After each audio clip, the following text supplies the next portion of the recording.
भरतपुर घटना जमती मुख्यमंत्री भणजा संश्लिष्ट थे तेणु से केस को तदंत रिपोर्ट बाहरला नहीं बंद कर दिया प्रत्येक तदंत रिपोर्ट वर्तमान सब बंद कर दि जाऊँगी। गोटे महिला जिते बड़े दुष्कर्म शिकार होची अत्याचारिता होची निर्यातिता होची घरोई हिंसार शिकार होची सेतेबेले से जाइकी गोटे पुरुष ऑफिसर पाखरे कहि पारुनी एवं वर्तमान थाना रे आपण माने देखिबे बीजेपी कार्यकर्ता सेठी बसुछंती थाना रे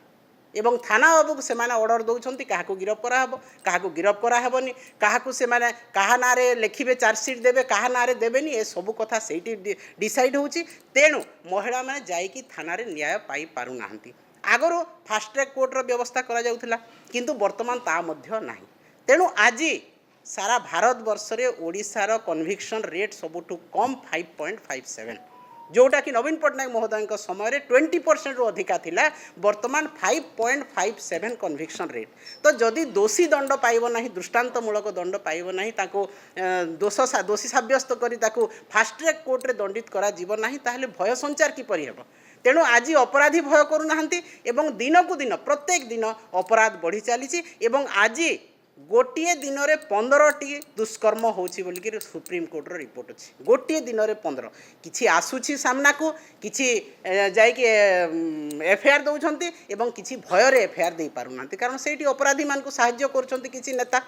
एवं गृह विभाग प्रेसर रही मुख्यमंत्री प्रेसर रही भरतपुर घटना जमती मुख्यमंत्री भणजा संश्लिष्ट थे तेणु से केस को तदंत रिपोर्ट बाहरला नहीं बंद कर दिया प्रत्येक तदंत रिपोर्ट वर्तमान सब बंद कर दि जाऊँगी। एपरिकी दुर्भाग्यर कथा लंतापोटे जो झील को होस्टेल भितर दुष्कर्म करा जाइथिला ए पर्यंत से अपराधी गिरफ करा जाई नहीं।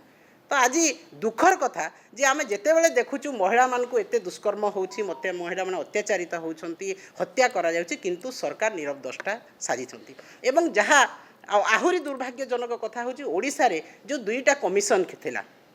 महिला कमिशन एवं शिशु कमिशन ताकू ए पर्यंत महिला कमिशन रो अध्यक्षा बसई पारि नाहंती सरकार शिशु कमिशन रो अध्यक्षा मध्य नाहंती से बोर्ड मध्य भांगी जाइछि। जदि बसई पारु नाहंती ताहले काई भांगिले तो महिलाटी न्याय पाइब जदि से थाना रे न्याय पाइलानी जदि ताको असुविधा है से महिला कमिशन को जाऊला चाइल्ड शिशु कमिशन को जाऊला किंतु वर्तमान पर्यंत तार बोर्ड नहीं किंबा महिला मानकर न्याय पाई महिला कमिशनर मध्य नाहांती। तो ओडिशा रे आज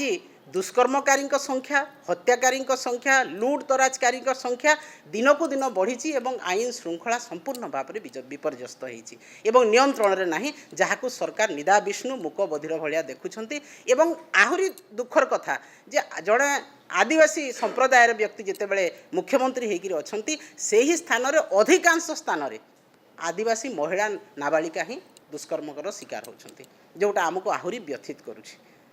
जदि आपंक आम भिडी भल लगा तेब आम चैनल को लाइक शेयर और सब्सक्राइब करने को जमा भी भूलु नहीं।